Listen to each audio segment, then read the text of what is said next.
Hey guys, RCT3 Crashes 100 here, and welcome to 2025. I hope you all had a very Merry Christmas and a Happy New Year. I know I certainly did, as I implied I would in my last video. I actually got a new camera, or a new iPad rather, that I used to film this in, as I revealed when I went to Washington DC, and it briefly appeared on camera in the room review tour I did. Well, that's not obviously the subject of this video. Instead, we're finally returning to APMEX again, and this time I've purchased it direct rather than from via MyUS.com with the shipping there, because the contents of this one I'm really excited by, and it's also something that I think it would have just been better to ship direct. This is just about the most I've ever spent on APMEX so far. It probably would have been less when metal prices were lower, but I spent just over $1,000 in US dollars on this one, which is about £850. So, as you can see, since this is APMEX's signature stiff cardboard box, I'm going to cut the camera here, get this open, and I will come back to you guys when we have the inner box. I'm back, and of course we have the inner box right here with this rather off-centered seal here. As I say, this is the first time I've bought from APMEX Direct in, I think, a few years actually. So this is also the first time you guys are seeing their signature in a box. And in this case, because I purchased this in December, as they were doing the end of year sale, it's come, of course, in the Christmas themed box. It's a bit smaller than I remember it being, but don't worry, what's in here makes up for this small size. So let's take our Swiss Army knife that I actually do need to clean. It's covered in a lot of adhesive, and we will cut this open. Just like that. There we go, as we completely mangle the sticker. Anyway, let's get this open. Oh, it's come with some foam. That will be useful for my coin tubes. And we will quickly pull this out here. Move this to one side. That will be very useful. That's good that they've included this, because this has a decent bit of weight to it. Not in terms of ounces, just in terms of stuff in here. So let's get this open.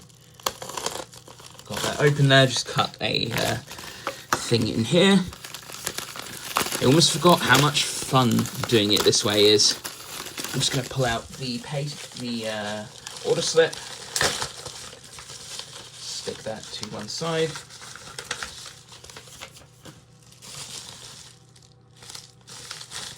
Wonderful, this is going to be great fun. So, let's begin. So first of all, I'm actually going to get my scissors for this here, because I am going to cut these out. These will be going straight into my NGC storage box. We have the US version of the Britannia and Liberty coin, which I showed after I came back from the USA last year. In this case here, it is simply Liberty and Britannia. So Britannia and Liberty, Liberty and Britannia. So let's cut this out of its little packet here.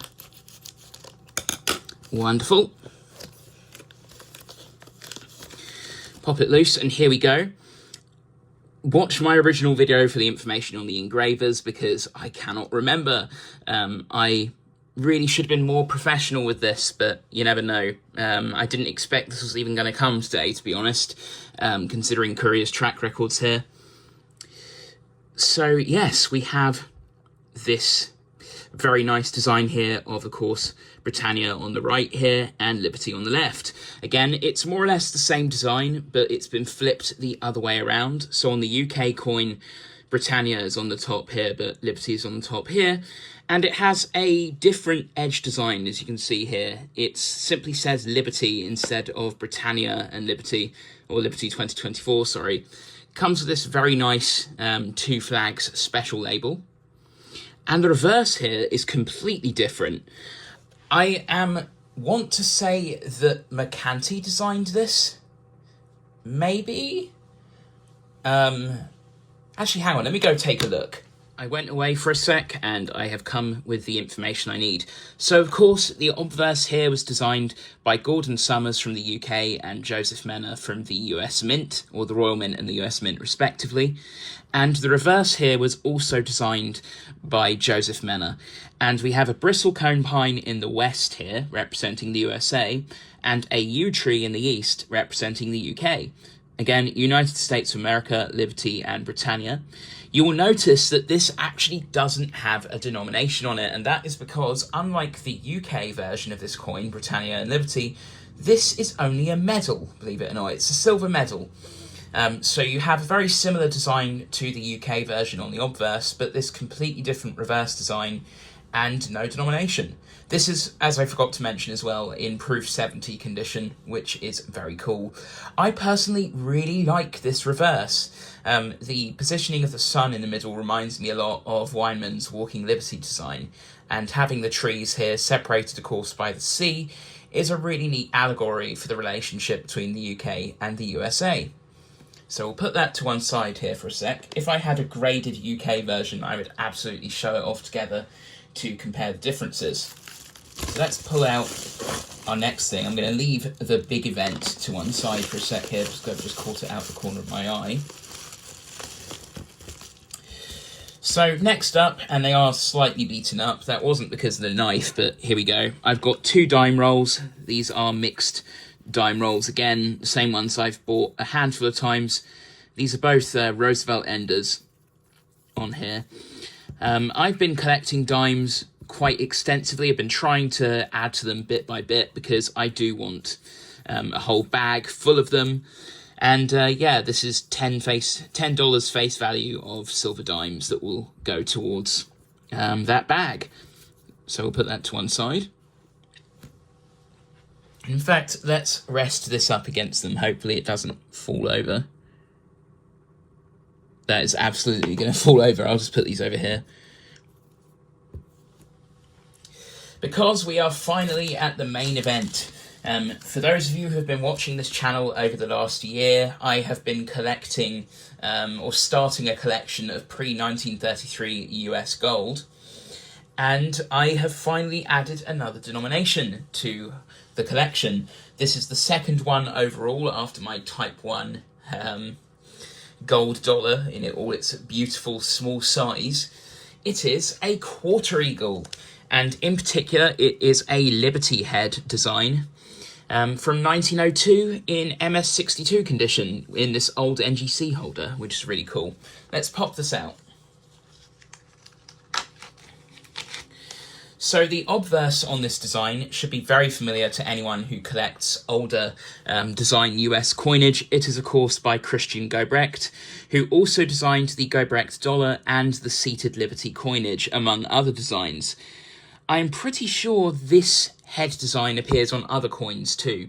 In particular, it appears on the half eagle and I think the full eagle as well. You will notice that this coin has a very rich gold colour, and here's the reverse, of course, with an eagle here.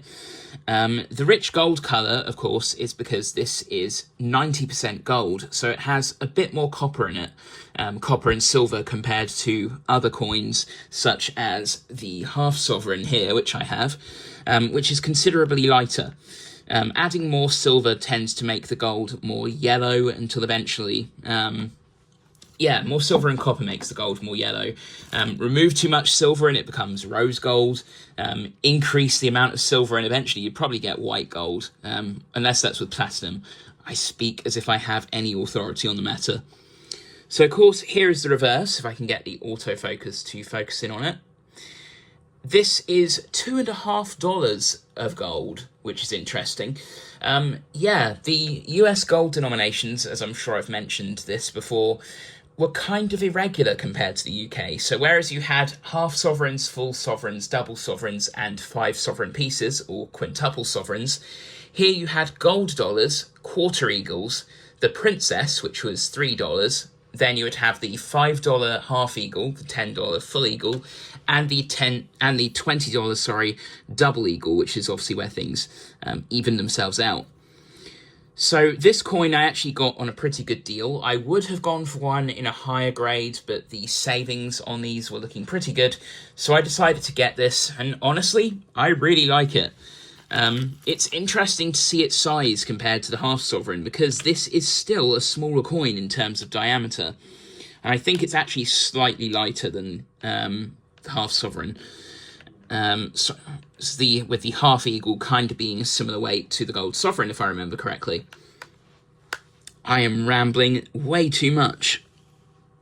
Let's put that on autofocus here.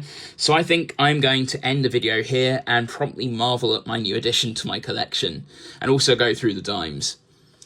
So, with that being said, I'm RCT3 Crashes 100, and I hope you enjoyed this very nice introduction to 2025, featuring new coins, an old coin, and of course, stuff to add to my silver stack. Thanks for watching. I'm RCT3 Crashes 100, over and out.